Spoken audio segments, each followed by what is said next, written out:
तरुगणाणगोसीरं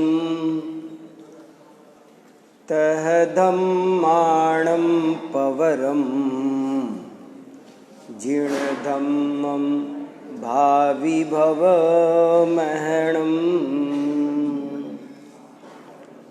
आज मैं आप सबका ध्यान भाव पाउड की 82 नंबर की गाथा पर आकर्षित करना चाहता हूँ। ये एक बहुत ही महत्वपूर्ण गाथा है। भाव पाहुड गाथा संख्या 82 और मैं चाहता हूँ कि आज आप सब इस पर थोड़ा गहराई से चिंतन करें, ध्यान दें। सब जानते हैं कि आचार्य कुंद देव ने लगभग 84 महान ग्रंथों की रचना की है। 84 पाहुड कहते हैं। यद्यपि आज वे सभी उपलब्ध नहीं हैं, पर जितने उपलब्ध हैं वे भी बहुत महान हैं। और उन 84 पाउडों में से 8 पाउड का एक संग्रह अष्टपाउड के नाम से है। और ये जो समय सार आदि हैं ये भी वैसे ही हैं, समय पाहुड वगैरह इनके नाम हैं। तो आचार्य कुंद देव ने 84 पाहुड लिखे हैं। पाहुड का मतलब संस्कृत में प्राभृत होता है। प्राकृत में पाहुड बोलते हैं और उसी को संस्कृत में प्राभृत बोलते हैं। तो प्राभृत माने क्या होता है? इसके पूर्वाचार्यों ने अनेक अर्थ किए हैं। प्राभृत शब्द का एक अर्थ अधिकार होता है। प्राभृत माने अधिकार भी होता है। और प्राभृत शब्द का एक अर्थ उपहार भी होता है, भेंट। और एक प्राभृत शब्द का अर्थ पूर्वाचार्य प्रसिद्ध, प्रकृष्टेन आवृतम इति प्राभृतम। 3 तरह से प्राभृत शब्द के अर्थ किए गए हैं। तो उसमें से ये एक भाव पाउड नाम का ग्रंथ है। और इस भाव पाउड में 82 नंबर की गाथा पर मैं आपका ध्यान आकर्षित करना चाहता हूँ। क्या प्रकरण चल रहा है वो भी देखना है और इस गाथा का अर्थ भी देखना है। देखो, गाथा आपके सामने है। पहले हम इसका अर्थ देखें। बहुत इम्पोर्टेंट गाथा है। जहरयणाणं पवरं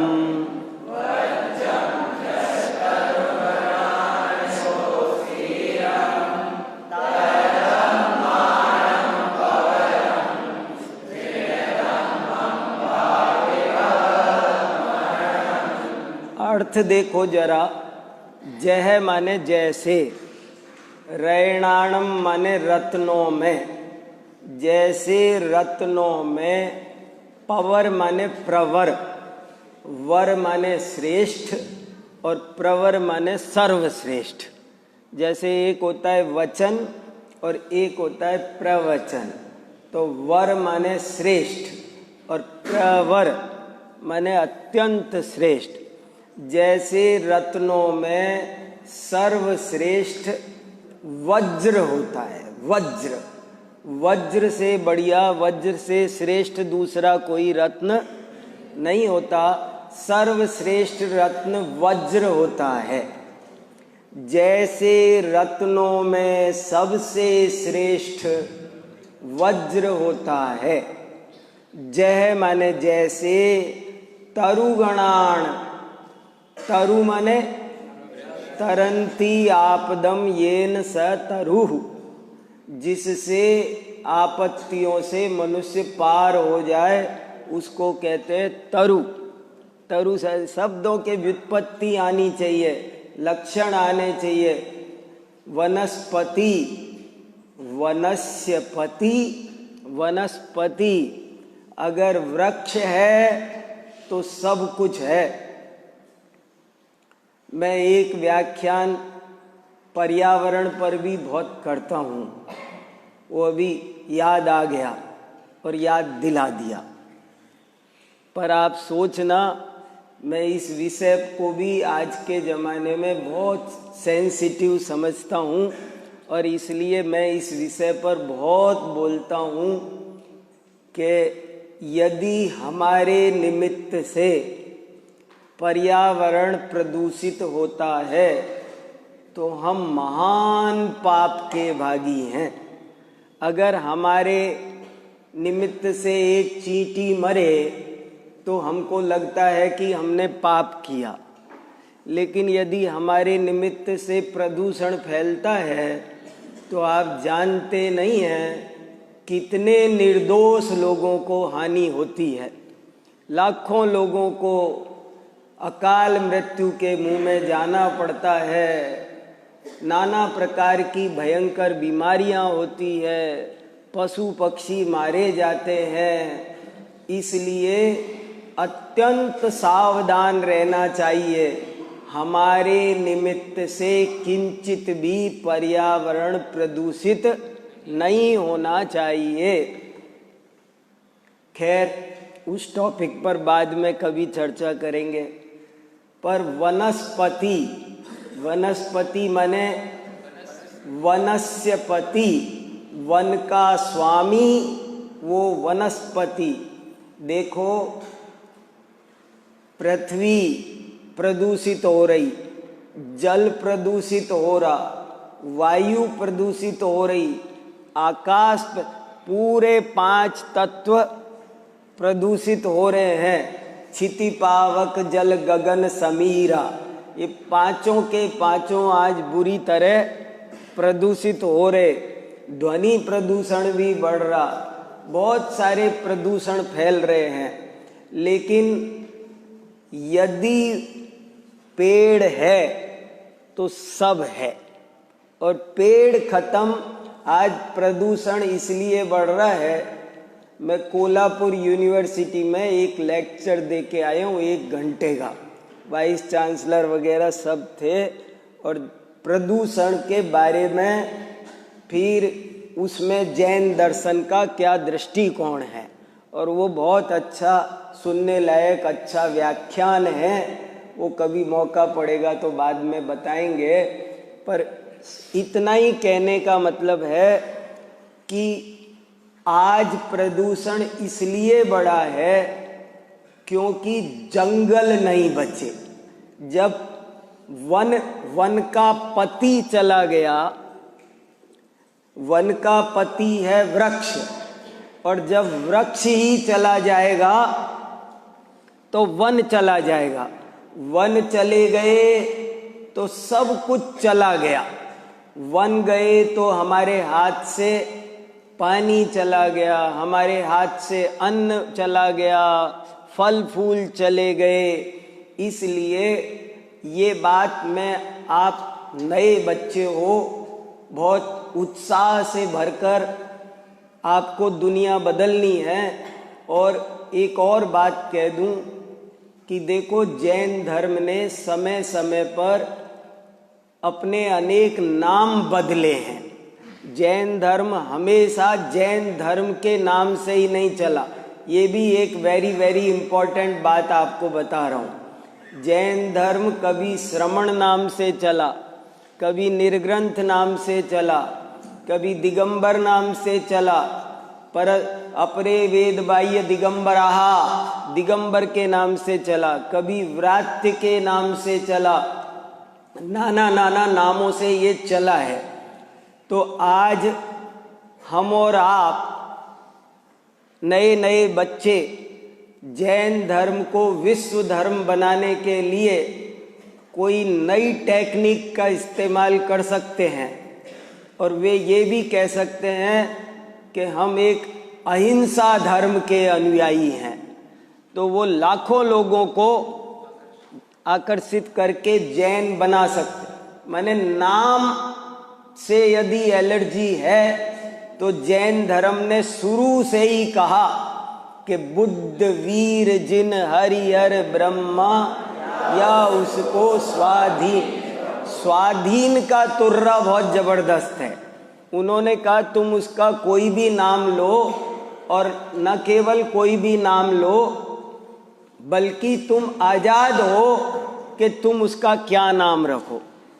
जैसे आज अंतर्राष्ट्रीय अहिंसा दिवस मनाया जाता है, पूरे विश्व में अहिंसा के प्रति जागृति आई है। आप चाहो तो दूसरा नाम योग दर्शन हो सकता है, ध्यान योग। योग के नाम पर आज योगा सारा विश्व एक, और आप योग दर्शन खड़ा करो एक योगा, और वो ध्यान योग के नाम पर आप उसमें सारी जैन फिलॉसफी समाहित कर लो। योग की व्युत्पत्ति, योग का लक्षण, योग के भेद प्रभेद, बहिरंग योग, अंतरंग योग, और सब पूरा का पूरा जैन दर्शन उसमें समाहित हो सकता है। ध्यान के नाम से बहुत जैन धर्म का प्रचार प्रसार आज मेडिटेशन, स्ट्रेस मैनेजमेंट और टेंशन की बहुत बातें चलती है, तो उस नाम से बहुत काम किया जा सकता है। और पर्यावरण के ढंग से भी कुछ सोच करके इसका एक नाम, जैसे पहले पूर्वजों ने एक नारा दिया था कि अहिंसा परमो धर्मः। उन्होंने साफ साफ कहा कि जहाँ हिंसा है वहाँ धर्म नहीं। ऐसे ही आज हम एक नारा दे सकते हैं कि जो पर्यावरण को प्रदूषित करने का कार्य है वो पाप है। और आप इसमें सब कुछ, और पर्यावरण में भी अंतरंग पर्यावरण, बहिरंग पर्यावरण, प्रदूषण एक बहिरंग है, एक अंतरंग है, और बहुत कुछ बातें कही जा सकती है। मैं ये कह रहा हूँ कि थोड़ा इनोवेटिव आइडिया चाहिए। दुनिया में सब चीज़ें बदलती रही है, फैशन बदलता है, कपड़े बदलते हैं, बाल बदलते हैं, खाना बदलता है, मकान बदलता है, रसोई बदलती है, सड़कें बदलती है, सरकार बदलती है, खाना पीना बदलता है, सब खेल बदलते हैं, सब बदलते हैं। तो हमें क्या दिक्कत है? नाम से आचार्यों को कोई आपत्ति नहीं है, लेकिन बात आनी चाहिए जिसने राग द्वेष कामादिक जीता, वीतरागता और सर्वज्ञता की बात आनी चाहिए। अभी देखो कितना गजब का ये गाथा है, जरा ध्यान दो। बहुत सारी कुछ जरूरी बातें बताने का मन है।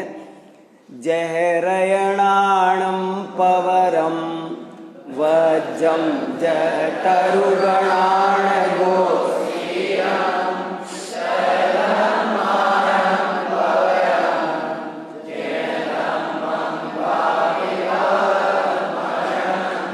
जैसे रत्नों में प्रवर समझ गए, सर्वश्रेष्ठ, जैसे रत्नों में सबसे श्रेष्ठ वज्र है, और जैसे तरुओं में, तरु वृक्ष समूह में, गण माने समूह, जैसे वृक्ष समूह में गोसीर होता है। गोसीर एक प्रकार का विशेष चंदन का वृक्ष होता है। गोसीर चंदन में भी सर्वश्रेष्ठ चंदन गोसीर चंदन माना गया है।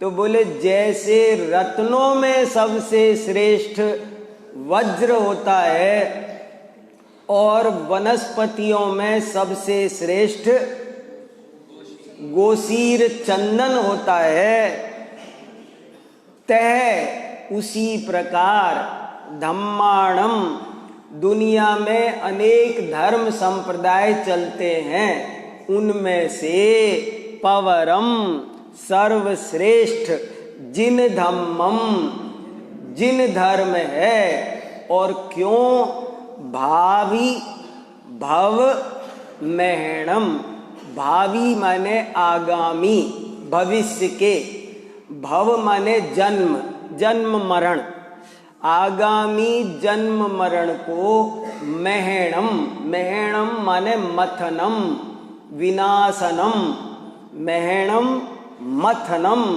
विनाशनम, ये ही हमारे आगे के समस्त जन्म मरणों से हमको बचाने वाला है। माने हमें जन्म मरण का अभाव करने की कोई शिक्षा दे सकता है, जन्म मरण को समाप्त करने में कोई समर्थ है, तो वो केवल जैन धर्म है, जिन धर्म है। देखो कैसी गाथा लिखी है कुंद कुंद देव ने, क्या कहना चाहते हैं, क्यों कहना चाहते हैं। एक हिसाब से देखो तो बात बड़ी अटपटी सी लगेगी, संकीर्ण लगेगी, किसी को लगेगा ये तो बड़ा संकीर्णवाद है। आज के जमाने में जब बड़ी उदारता की बातें चल रही है तो ये बात थोड़ी सी संकुचित मनोवृत्ति की लगती है। कोई लोग कहेंगे ये क्या है, सारे धर्म, एक तरह से इन्होंने ये कहा कि सारे धर्म कुछ नहीं है, वे जन्म मरण का अभाव करने में समर्थ नहीं है, एकमात्र जैन धर्म ही जन्म मरण का अभाव करने में समर्थ है। और ऊपर से तुर्रे के रूप में उदाहरण भी दे दिए, बड़े जबरदस्त जबरदस्त, कितने बड़े अद्भुत उदाहरण दिए। क्या गजब की बात कही कि जैसे रत्नों में सबसे श्रेष्ठ वज्र होता है, जैसे वनस्पतियों में सर्वश्रेष्ठ गोसीर चंदन होता है, ऐसे ही दुनिया में हजारों धर्म संप्रदाय चलते हैं, परंतु जैन धर्म उनमें सर्वश्रेष्ठ है। और सर्वश्रेष्ठ इसलिए है क्योंकि वही हमारे जन्म मरण का अभाव करने में समर्थ है। क्या प्रकरण चल रहा है, ये इस ग्रंथ का नाम है भाव पाहुड। कौन से ग्रंथ की गाथा है ये? भाव पाहुड। और इसमें 81 गाथा तक क्या बताया है मैं आपको पहले 5-7 मिनट में बताता हूं, तब आपको 82 गाथे का मर्म समझ में आएगा। 81 गाथा का सार सुनो आप 5 मिनट में। क्या कहा 81 गाथा में? 81वीं नहीं, 81 गाथा में, समझ में आया? 81वीं गाथा में क्या कहा वो नहीं बता रहा हूं मैं। पंच और पंचम इसमें फर्क है, समझ में आया? पंच और पंचम, सप्त और सप्तम, 10 और दसम, क्या फर्क है? एकादश और एकादशम। एकादश माने 11 है और एकादशम माने 11वां, समझ में? दसम माने 10वां और 10 माने 10। तो 81वीं गाथा का सार नहीं बता रहा मैं पहले जो 81 गाथा निकल चुकी है, 82वीं आई है, उनका सार बता रहा। जैसा कि इस ग्रंथ के नाम से ही पता चल रहा है कि इसका नाम है भाव पाहुड। तो शुरू से कुंद कुंद महाराज एक बात पकड़ के बैठ गए हैं और वही 81वीं गाथा में उन्होंने तरह तरह के युक्ति देकर और दृष्टांत देकर एक ही बात को दृढ़ किया है कि अपने भाव सुधारो। 81 गाथाओं का सार ये है कि जैन धर्म भाव प्रधान है, धर्म भावों से होता है, इसलिए तुम अपने भाव सुधारो। कुंद कुंद आचार्य ने अपने जीवन का सार, अपना अनुभव का सार, पूरी जिनवाणी का सार, धर्म का सार उन्होंने बताया कि जिसके भाव अच्छे हैं वो धर्मात्मा है। क्या कर रहा है, कहाँ रहता है, वो बात नहीं, बाहर से मत देखो, अंदर से देखो। जिसके भाव अच्छे हैं वो अच्छा है, और जिसके भाव बुरे हैं वो बुरा है। और इस बात के लिए 81 गाथाएं आप एक दफे पढ़ जाना घर पर, तो आपको आनंद आएगा। बहुत सारे तर्क दिए हैं और बहुत सारे उदाहरण दिए हैं। प्रथमान योग के 25 उदाहरण, इसमें कहानियां हैं बहुत सारी। बहुत 81 गाथाओं में प्रथमान योग की 20 कहानियां आई हैं इसमें। आप कहते हो ना मैं कहानियां कहाँ से सुनाता हूँ, सब इसमें भरी पड़ी है। इसमें बहुत कहानियां भरी पड़ी है, और ऐसे दोनों तरह की कहानियां हैं। दो तरह की मतलब जिनके भाव अच्छे थे, देखो कैसे तिर गए, और इतने बड़े होकर भी जिनके भाव खराब थे वो कैसे डूब गए। दोनों तरह की कहानियां हैं इसमें। जैसे तुस्मासम घोषंतो भाव विशुद्धो महानुभावोय नामेण शिव भूदी केवल नाणी फुडम जादो। जैसे ये मैंने एक गाथा पीछे की सुनाई है, इसमें क्या लिखा है कि देखो एक शिवभूति नाम का सेठ था, और उसने एक मुनिराज का चातुर्मास कराया, और पीछे बैठ के शांति से स्वाध्याय सुनता था, मगर कुछ समझता नहीं था, याद नहीं होता था। व्यापार में तो बुद्धि बहुत चलती थी, मगर धर्म में बुद्धि चलती नहीं थी। सो शर्म के मारे पीछे बैठता था और जैसे तैसे बस बैठा रहता था विनय से। जैसे आपको कल मूलाचार की गाथा सुनाई ना, बस विनय से सुनना, बस और कुछ नहीं। अपने तो पल्ले कुछ पड़ता नहीं, पर ठीक है कोई अच्छी बात होगी, इस बहाने वो बैठा रहता था। जब मुनि महाराज का विहार होने वाला था तो उसने और भी शर्म के मारे, दुख के मारे कि अब तो ये महाराज जी भी जा रहे हैं, मेरा क्या होगा, कहीं छुप गया। शर्म के मारे, दुख के मारे सामने नहीं आया। पर इतना भद्र परिणामी था कि महाराज जी ने ही याद कर लिया कि शिवभूति सेठ कहाँ है। तो बोले महाराज वो रहो तो छुप रहा है, आप जा रहे हो इसलिए मिलने की हिम्मत उसको नहीं हो रही है। अरे बोले बुलाओ उसे। तो बोले महाराज मेरा कल्याण कैसे होगा।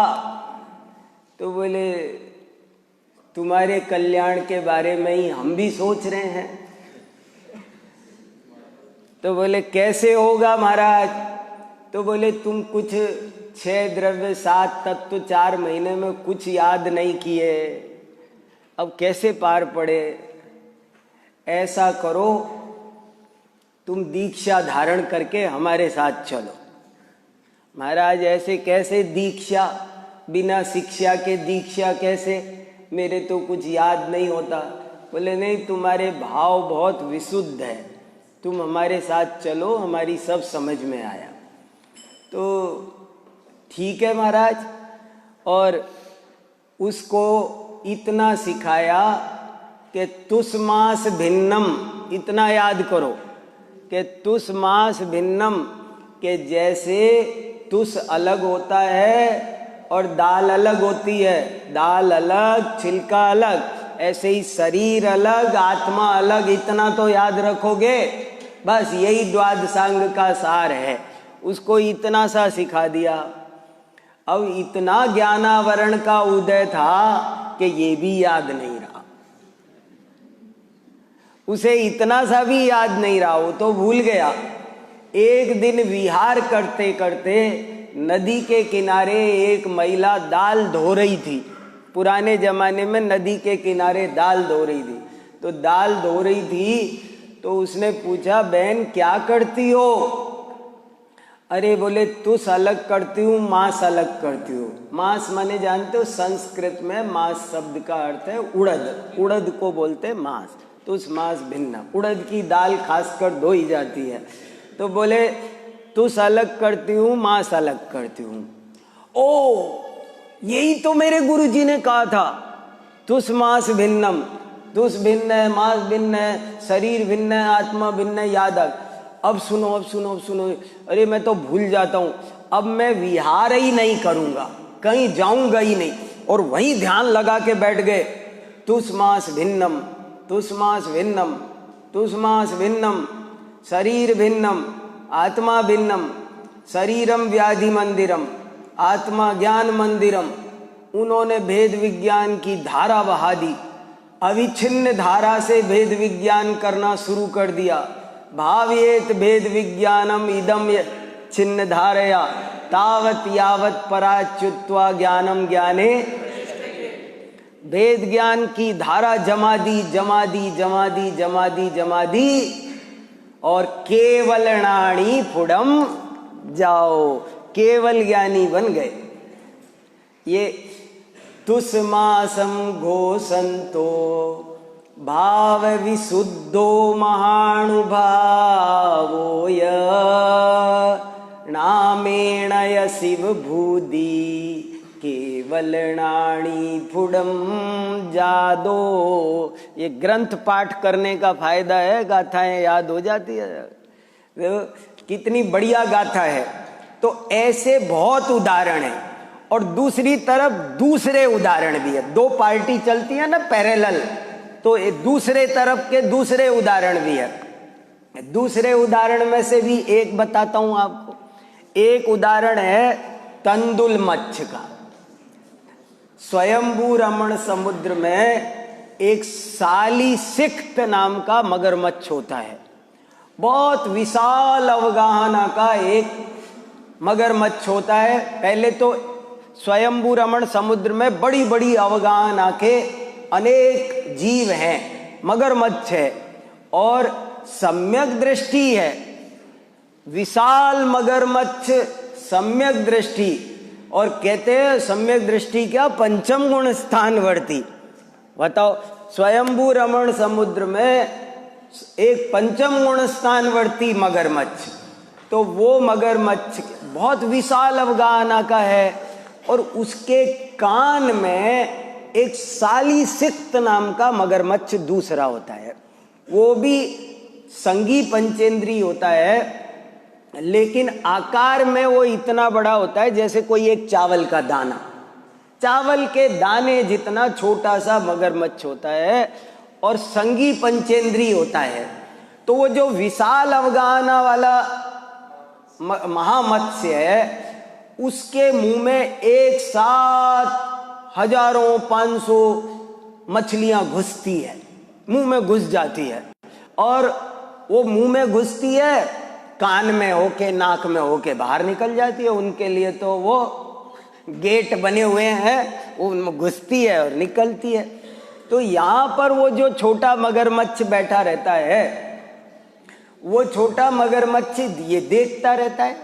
तो वो सोचता है, ये कैसा पागल है, इसको मछलियां खाना नहीं आता है। देखो, ये निकल जा रही, ये निकल गई, अरे वो भी निकल भागी। अरे इसकी जगह मैं होता तो ऐसे भींच के चबा के खाता कि एक को बाहर नहीं निकलने देता। ये पागल है, ढंग से खाता नहीं है, खाना नहीं आता, निकल निकल के भाग रही है। और इसकी जगह मैं होता तो सबको अच्छी तरह चबा के खाता, एक बार नहीं निकलने देगा। वो तंदुल मच्छ जीवन में एक मछली नहीं मारता, एक मछली नहीं खाता, लेकिन 7वें नरक में जाता है। 7वें नरक। पाप किससे लगा? शास्त्रों में लिखा है क्रिया से 1% भी पाप नहीं होता। क्रिया का पाप कुल मिला के अगर एवरेज बिठाओ तो 1% भी नहीं बनता, और भावों का पाप 99% से ऊपर भावों का पाप बनता है। इसलिए ये भाव पाउड कुंद कुंदाचार्य का हम सबको एकमात्र उपदेश है, एकमात्र संदेश है कि तुम कहीं भी रहो लेकिन अपने भाव कभी खराब मत करना। अगर मैं पंडित टोडरमल जी की भाषा में कहूँ तो उन्होंने लिखा, अपना भला बुरा तो अपने परिणामों से है, इसलिए अपने परिणाम बिगड़ने का भय रखना। तो ये 81 गाथाएं, बहुत सारी कहानियां हैं, बहुत सारे तर्क है, और ले दे करके बार बार ये समझाती है कि भाव ठीक रखो। बहुत बड़ा खेल है भैया ये भावों का। हम समझते रहते हैं कि हम धर्म कर रहे हैं, और हमारे भाव मलिन रहते हैं तो अंदर में वो घोर पाप हमसे होता रहता है। 2 दोस्त थे और एक कहने लगा सिनेमा चलो और दूसरा कहने लगा प्रवचन में चलो, और आखिरकार उनकी मैत्री हो नहीं सकी। निर्णय यही लेना पड़ा कि जिसको जहां जाना हो जाओ। सिनेमा देखने वाला सिनेमा देखने चला गया और प्रवचन में जाने वाला प्रवचन में चला गया। चले तो गए, लेकिन जो सिनेमा देख रहा था वो सोच रहा था मैं बड़ा पापी हूँ, कहाँ आ गया, क्यों आ गया, मूर्ख हूँ, मुझे नहीं आना चाहिए था। कितना बढ़िया प्रवचन चल रहा होगा, कितनी अच्छी बातें आ रही होगी, त्रिकाली ध्रुव पंच प्रभु परमात्मा बातें सुना रहे होंगे गुरुदेव, मुझे सुनना चाहिए था। और वो वहाँ ये भाव कर रहा है। और एक जो प्रवचन में बैठा था, वो प्रवचन में बैठा बैठा सोच रहा है यार वो तो बढ़िया पिक्चर देख रहा होगा। तो कैसे देखो कौन तुम कहाँ हो जहां तुम्हारे भाव है। हम कहाँ हैं? अगर मैं यहाँ बैठा हूं और अगर मेरे भाव घर पर है तो मैं कहाँ हूं? घर पर। इसलिए अपने भाव सुधारो, भाव सुधारो, भावों के पीछे पड़ जाओ, ये इसका मतलब है। कितनी सामग्री चढ़ाओ तो ज्यादा भाव पुण्य होगा? कोई क्राइटेरिया है? लोग कंपटीशन करते हैं। एक बार मैंने अखबार में पढ़ा कि उन्होंने 1.25 किलो का लड्डू चढ़ाया, फिर दूसरे दिन पढ़ा कि नहीं उन्होंने 5 किलो का चढ़ाया, फिर बोले उन्होंने 11 किलो का, बोले 21 किलो का, बोले 51 किलो का, बोले 108 किलो का। सब कंपटीशन में लग रहे हैं कि बड़े भगवान कौन बनाए, हमारी मूर्ति बड़ी, हमारा द्रव्य बड़ा, हमारा पांडाल बड़ा। और यहां पर शब्द दिया, क्या शब्द दिया, मुझे तो इसमें एक शब्द बहुत अच्छा आया है, महानुभाव। तुष्मा संघो संतो भाव विशुद्धो महानुभावोय। ये शब्द तो गजब का शब्द है, महानुभाव। महानुभाव जानते हो क्या होता है महानुभाव? ओ हो दुनिया है कौन सी 53 भी लगा के दिखा दो इनको, लगा देख लेंगे क्या है उसमें, क्या है। 53 नंबर की गाथा भी देख लो भैया, क्या गाथा है गजब की। दिखाओ 53 भी देखो। महानुभाव शब्द आया। महानुभाव शब्द देखो, ऐसे रिसर्च करते हैं। मैंने एक लेख लिखा है, उस लेख का नाम है महानुभाव। लेख का नाम है, एक मेरा एक छोटा सा लेख है, उस लेख का नाम है महानुभाव। वो महानुभाव शब्द का क्या, और शास्त्रों में कहाँ कहाँ महानुभाव शब्द आया है, मैंने रिसर्च की और मैंने 20-30 जगह से निकाले कि देखो यहाँ भी महानुभाव आया, यहाँ भी महानुभाव। और महानुभाव शब्द का अर्थ पता है, मिल गई गाथा नहीं, ये रही है ना, पढ़ो तो। तुस्मासम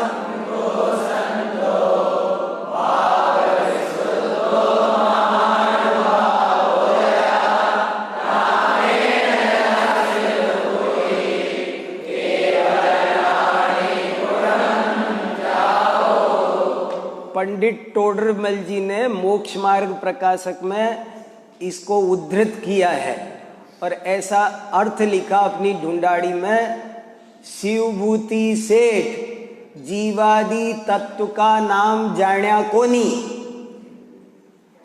और तुस्मास भिन्नम रटता भया, सो यहू सिद्धांत का शब्द था नाही, पण याते भाव भाषण भया ताते केवली भया। ऐसे लिखा है। तो क्या गजब की बात है बताओ। तो महानुभाव बता रहा था मैं आपको। महानुभाव माने जिसके भाव महान हो। लड्डू महान करने में लगे हैं, मंदिर बड़ा बनाने, चीज बड़ी बनाने में लग रहे हैं। अरे भैया, चामुंड राय का बड़ा बड़ा धरा रह गया और बुढ़िया की लुटिया गजब कर गई।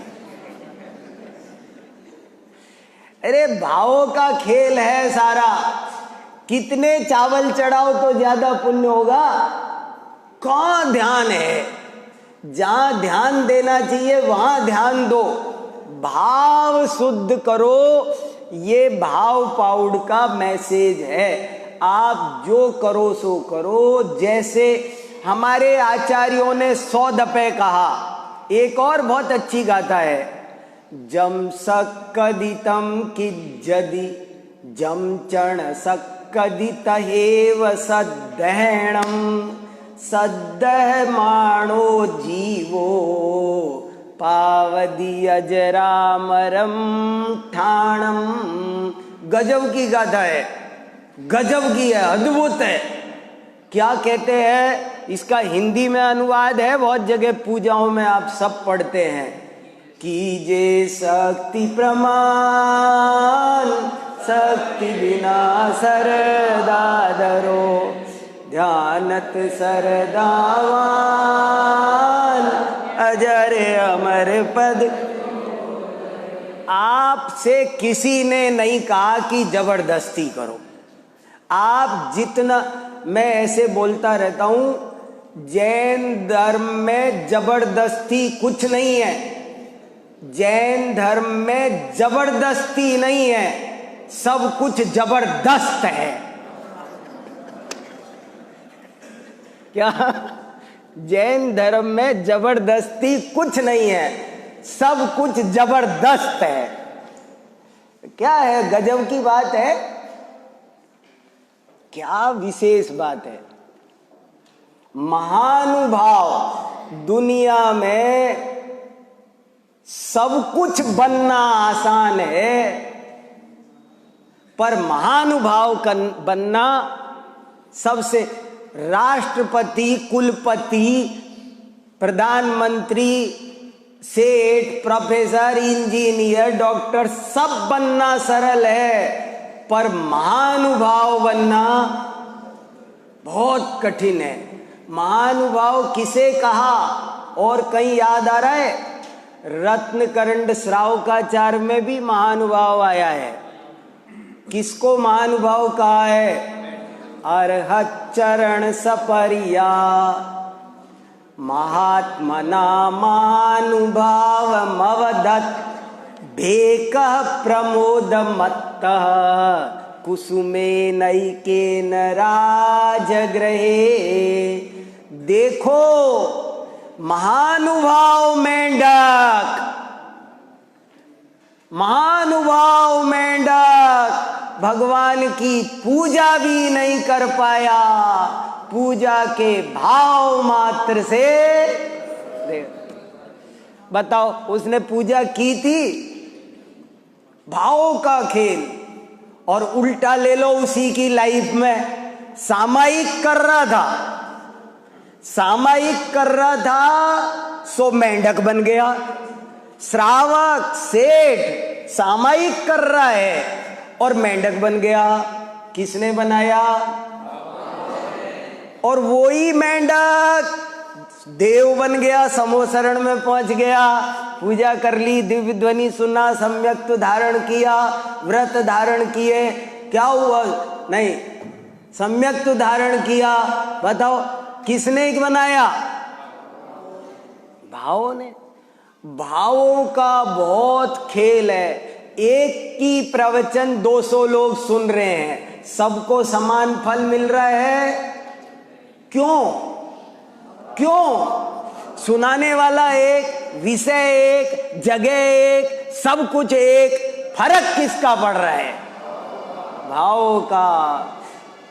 आश्रव में विशेष कैसे होता है महाराज? उमा स्वामी से पूछा कि महाराज काय वांग मने कर्म योग स आश्रव, ये तो मामला कॉमन है, फिर सब जीवों में अंतर कैसे पड़ता है?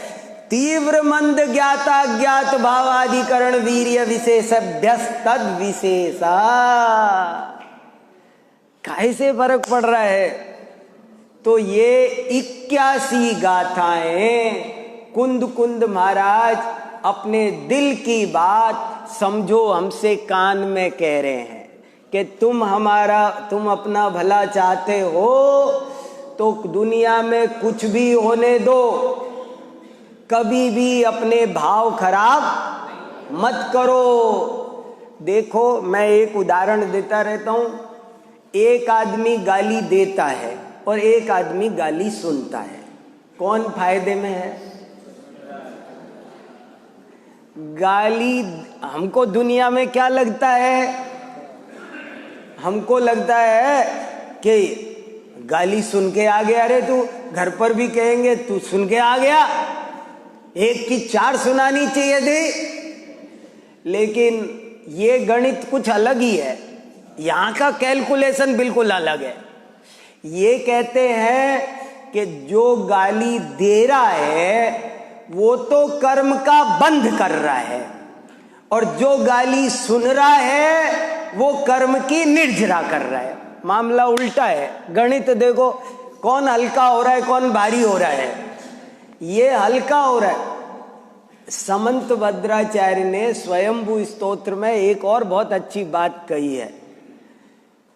पार्श्वनाथ भगवान के प्रकरण में एक बात कही है कि जब पार्श्वनाथ भगवान पे कमठ उपसर्ग कर रहा था, उस समय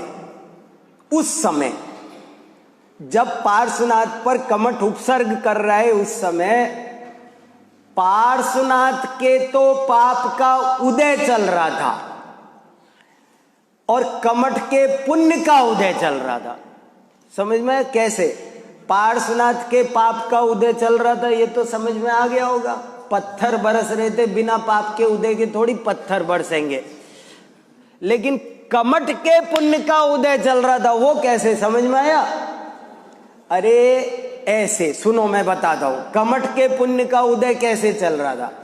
कमठ के पुण्य का उदय इसलिए चल रहा था कि दुनिया में कोई आदमी किसी से झगड़ा करे, बुरा करे, लड़े, उस पर पत्थर फेंके, गाली दे, कुछ करे, तो चाहे वो कितना भी बड़ा पहलवान हो, मान लो मैं हूं बहुत कमजोर और कोई बहुत बड़ा पहलवान आ गया और उसने मेरे थप्पड़ मारे, मुझे गाली दी, तो भले मैं कमजोर हूं, कुछ नहीं कर सकता, लेकिन मैं मन से ही सही उसको बद्दुआ तो दूंगा ना, या तो कहूंगा देख लूंगा तुझे बाद में, 4 लोग लेके आऊंगा, अभी तू कर, या ये कहूंगा तेरा सत्यानाश हो, तेरे आग लगे, तेरे ये हो, तेरे बच्चों का ये हो, तेरे माँ का ये हो, तेरे फलाना का ये हो, ढिकाना का ये हो। हम यार कुछ ना कुछ हम मन से ही देंगे।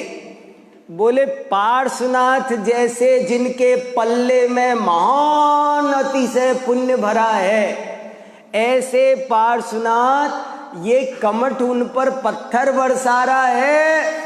और पार्श्वनाथ के मन में, अगर उनके मन में एक विकल्प आ जाता कि इसका ऐसा हो, तो उनके पल्ले में इतना पुण्य था कि वो हो जाता। मगर वो उनके मन में उतना सा विकल्प भी नहीं आ रहा है। इससे सिद्ध होता है कि कमठ के पुण्य का उदय चल, उसे कोई किसी प्रतिरोध का सामना नहीं करना पड़ रहा था, बेरोक टोक उपसर्ग कर रहा था वो। बोले ये उसका पुण्य का उदय चल। लेकिन अब यहाँ टोडरमल जी की रेड लाइट जल रही है, लेकिन बट किंतु परंतु। अब पूरा सेंटेंस सुनो आप। जब उपसर्ग हो रहा था तब पार्श्वनाथ के तो पाप का उदय चल रहा था और कमठ के पुण्य का उदय चल रहा था। लेकिन उदय मत देखो, बंद और निर्जरा देखो तो पता चलेगा कि कमठ के तो घोर कर्म का बंद हो रहा था और पार्श्वनाथ के घोर कर्मों की निर्जरा हो। उदय मत देखो। हमारा बहुत मार्मिक बात है, हमारा ध्यान उदय पर रहता है। ध्यान कहाँ रहना चाहिए? निर्जरा और बंद पर। ध्यान तो बंद पर दो, निर्जरा पर दो, हम ध्यान देते उदय पर। जनरल टेंडेंसी ये है हमारी आपकी सबकी कि अपन सब अपनी लाइफ में क्या चाहते हैं? हम जहाँ जाएं वहाँ हमको पुण्य का उदय मिले। हम जा रहे हों उस दिन ट्रेन लेट नहीं होनी चाहिए। हम जा रहे हों उस दिन कोई माने हमको क्या, हमको हर जगह क्या चाहिए? हम जो काम, हम पुण्य का उदय सब चाहते हैं, पाप का उदय कोई नहीं चाहता। लेकिन जिनवाणी कहती है कि उदय की क्या बात करते हो भैया? उदय तो जो पहले बोया जा चुका है वो तो वही होना है। पहले गेहूं बोया तो गेहूं उगेगा, और जौ बोया तो जौ, चना बोया तो। उदय में जीव का पुरुषार्थ चलता, उदय तो जो पहले किया जा चुका है वो उसी का रिफ्लेक्शन है। बात करनी हो तो बंद की करो, नया क्या करना वो सोचो। तो बोले देखो उधर क्या चल रहा था। इसलिए इस ग्रंथ में बार बार जोर देके ये समझाया है, भाव सुधारो। कोई बड़े से बड़ा राजा हो, देव हो, कोई हो, लेकिन भाव खराब है तो वो पापी है, और भाव अच्छे हैं तो वो धर्मात्मा। महानुभाव, मेंढक को महानुभाव लिखा, महावीर भगवान को पूज्यपाद आचार्य ने महानुभाव। देवादिदेव परमेश्वर वीतराग, सर्वज्ञ तीर्थ कर सिद्ध महानुभाव, त्रैलोक्यनाथ जिन पुंगव वर्धमान, स्वामिन गतोस्मि शरणम चरणद्वयम ते। कहाँ का श्लोक है? जल्दी हाथ खड़े करो।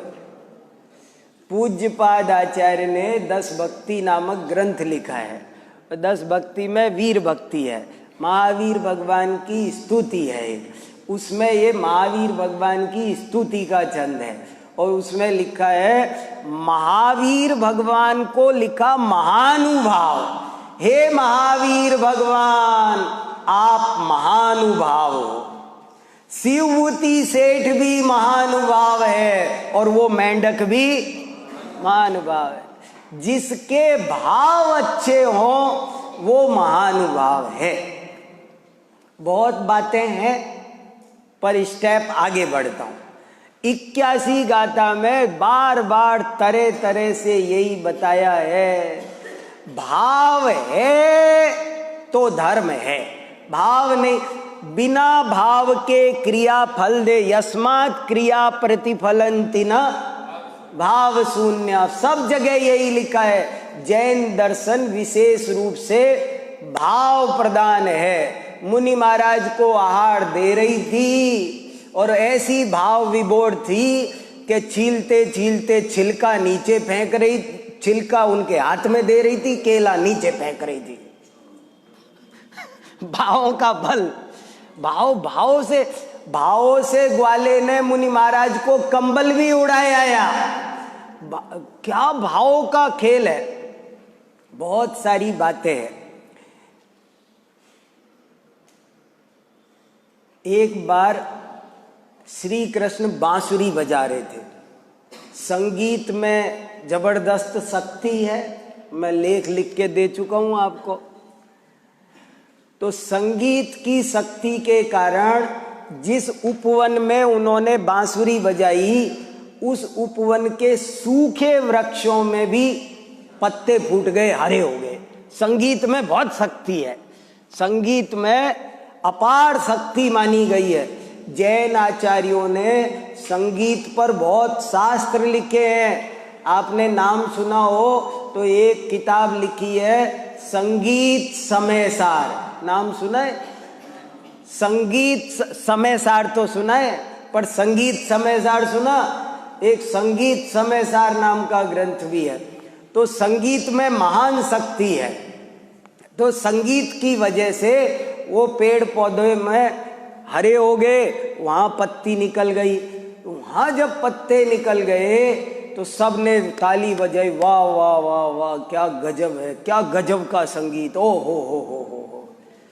तो कोई एक कुतर्क करने वाला आदमी था, उसने कहा हाँ रहने दो, इसे कोई संगीत की वजह से हुआ है, वो दूसरी वजह से हुआ है, संगीत से नहीं हुआ। संगीत में कोई शक्ति नहीं है। अगर संगीत में शक्ति होती तो ये बांसुरी में भी 2 पत्ते निकलने चाहिए थे। बांसुरी भी तो लकड़ी की है। बोले संगीत की वजह से अगर कुछ होता तो ये बांसुरी में भी 2 पत्ते निकलने चाहिए थे। बोले मैं नहीं मानता संगीत की वजह से हुआ। तो श्री कृष्ण ने उत्तर दिया कि तुम ठीक कहते हो, इसमें भी 2 पत्ते निकलने चाहिए थे, निकलते, अवश्य निकलते, मगर इसमें 7 छेद हैं, इसलिए इसने संगीत को ग्रहण नहीं किया, सारा का सारा बाहर फेंक दिया। ग्रहण करती तो इसमें भी 2 पत्ते निकल आते। ऐसे ही पूजा करो, पाठ करो, एक छंद बोलो, एक ही छंद बोलो, बस एक ही। ये मुझे आपने कहा ना 9 प्रवचन करो 3 दिन में, और मैं 9 दिन में 1 करता हूं। पहले ही दिन घबरा गया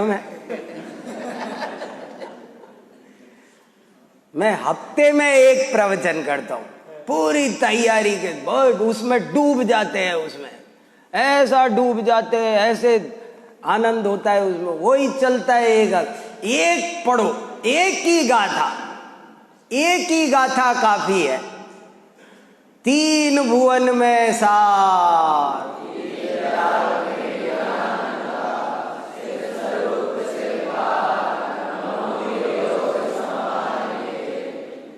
जरा सा पढ़ो, लेकिन पढ़ो कम, गुणों ज्यादा। वाचन से पाचन महान है। कितना पढ़ा इसका महत्व नहीं है, कितना गुना इसका महत्व है। एक श्लोक है बहुत अच्छा, बहुत प्यारा श्लोक है। सतेन गुणिता आयाति सहस्रेण तु तिष्ठति, सहस्राणाम सहस्रेण प्रेत्यचेह च तिष्ठति, कि कोई भी विद्या 100 बार पढ़ो तो समझ में आती है। समय सारे एक बार पढ़ने से समझ में आने वाला नहीं है।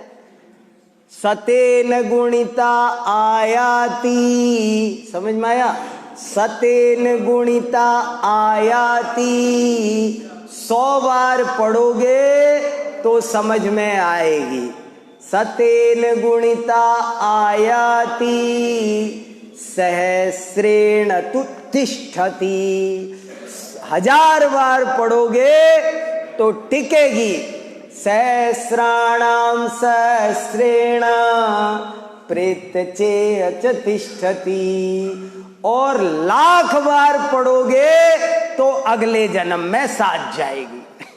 बताओ कितना बारंबार अभीक्षण ज्ञानोपयोग। तीर्थंकर प्रकृति का कारण क्या है?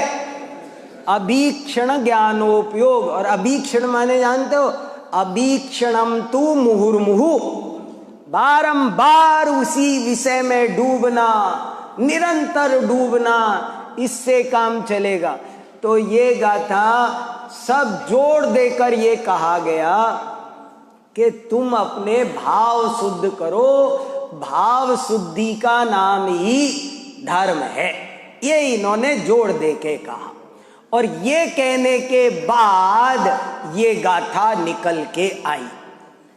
कौन सी गाथा? 82 नंबर की, कि भाव शुद्धि करना है तो कैसे करें। तब जाके उन्होंने अपने मन की बात कह ही बैठे। उनके मन की बात निकल ही गई कि भाव शुद्धि कैसे होगी। तो उन्होंने गजब की बात कह दी कि भाव शुद्धि जिन धर्म का आश्रय लिए बिना नहीं होगी, नहीं होगी, नहीं होगी। अन्यत्र कहीं तुम जाओ, कोई कहे अच्छा भाव शुद्ध करना, कोई भी मानो, कहीं भी रहो, कुछ भी करो साहब, नहीं, और जगह भाव शुद्धि हो नहीं सकती। वे ऊपर ऊपर से पत्ते चूंटने की बात करते हैं, लेकिन भाव शुद्धि का मूल सम्यक्त्व, वहां तो भाव शुद्धि कहां से होगी?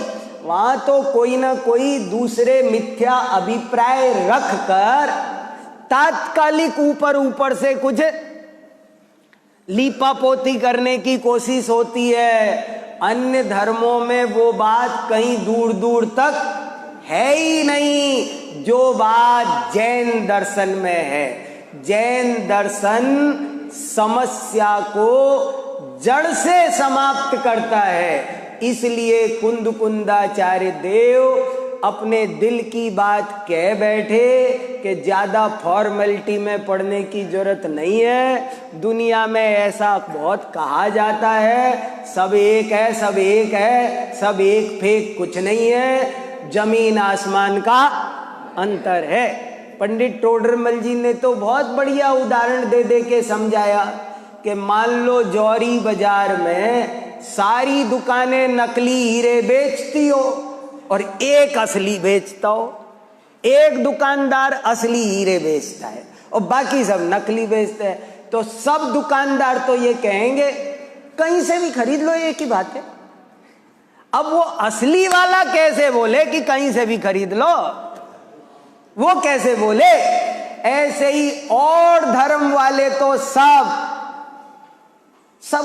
एक है, सब एक है। अब जैन धर्म वाला कैसे बोले सब एक है? भैया अरे बहुत अंतर है, बहुत अंतर है। बूदर दास जी ने एक सवैया लिखा है बहुत सुंदर, जैन शतक में। जैन शतक एक बूदर दास जी की रचना है जो उन्होंने शाहजहां की प्रेरणा से 400 साल पहले आगरा में बैठकर लिखी थी। बड़ी अच्छी रचना है, पूरी पढ़ने लायक, स्वाध्याय करने लायक है।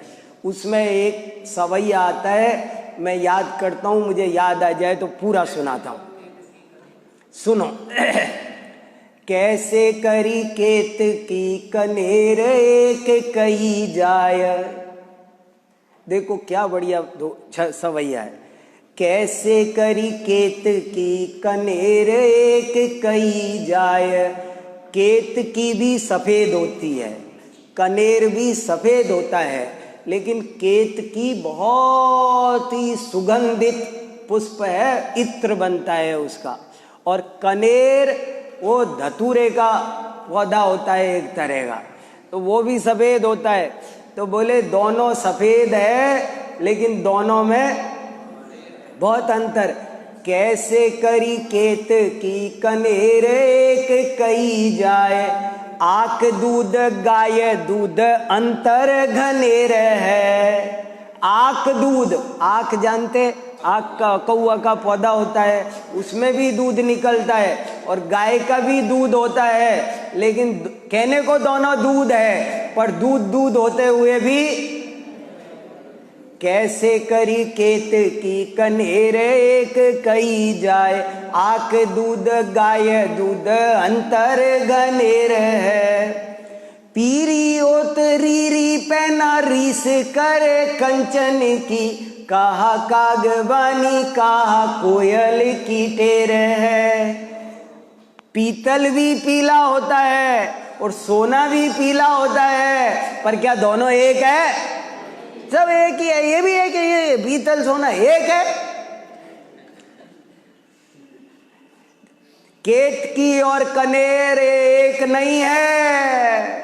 आक दूध और गाय दूध एक नहीं है। पीतल और सोना एक नहीं है। कौआ और कोयल। कैसे करी केत की कनेर एक कही जाए। आक दूध गाय दूध अंतर घनेर है।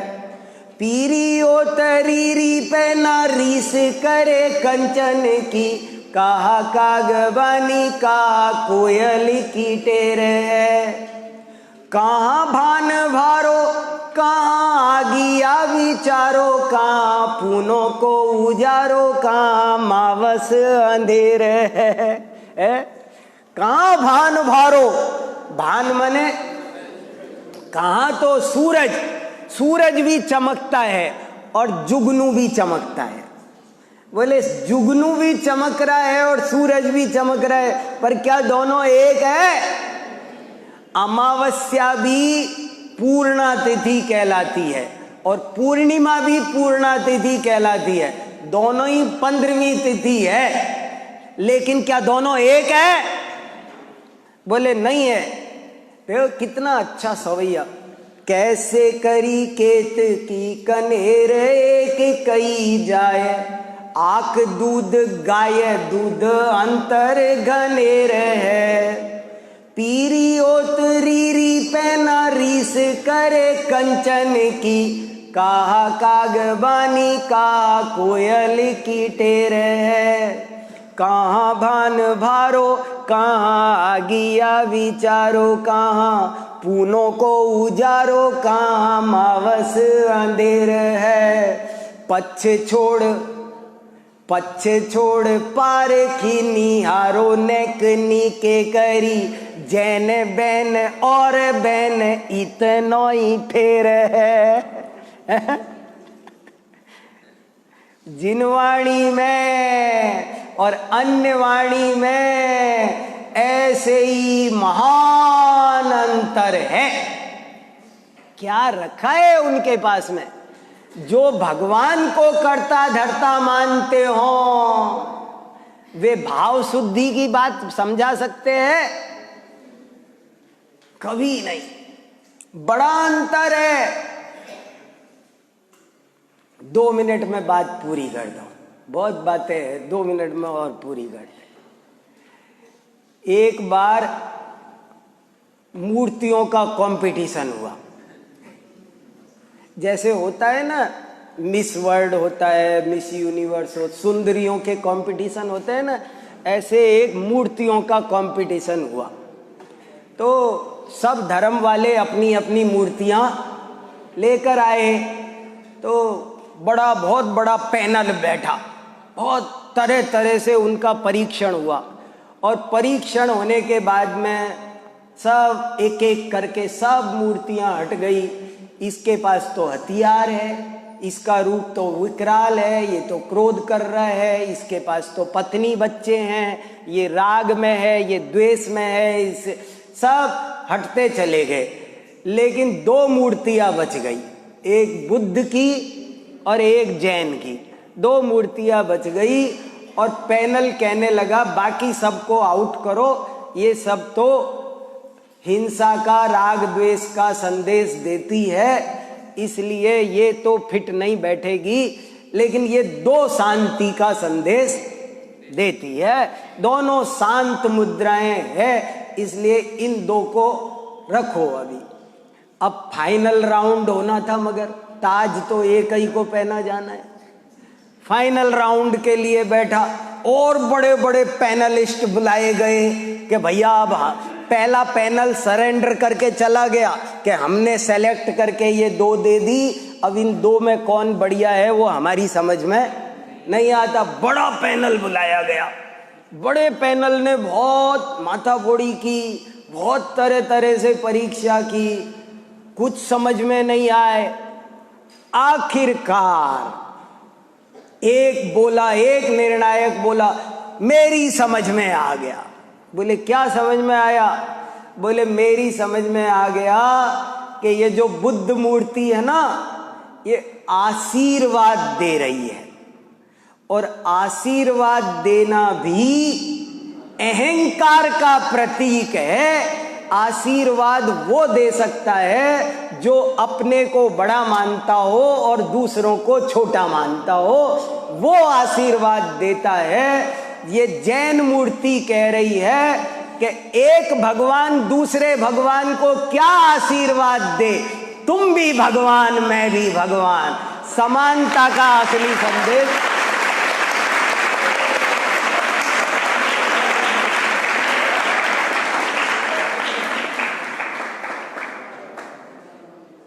और अगला डायलॉग सुनो।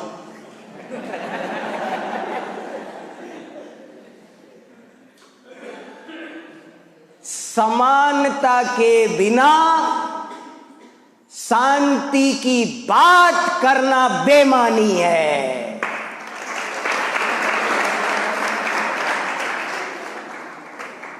समानता के बिना शांति की बात करना बेमानी है। जो कहेगा कि सब समान है, सत्वेषु मैत्रिम बोलने का कलेजा किसी का है तो वो जैन धर्म का है, और किसी का कलेजा नहीं है। इसलिए जैन धर्म ही जन्म मरण का अभाव करने की उत्तम कला सिखा सकता है।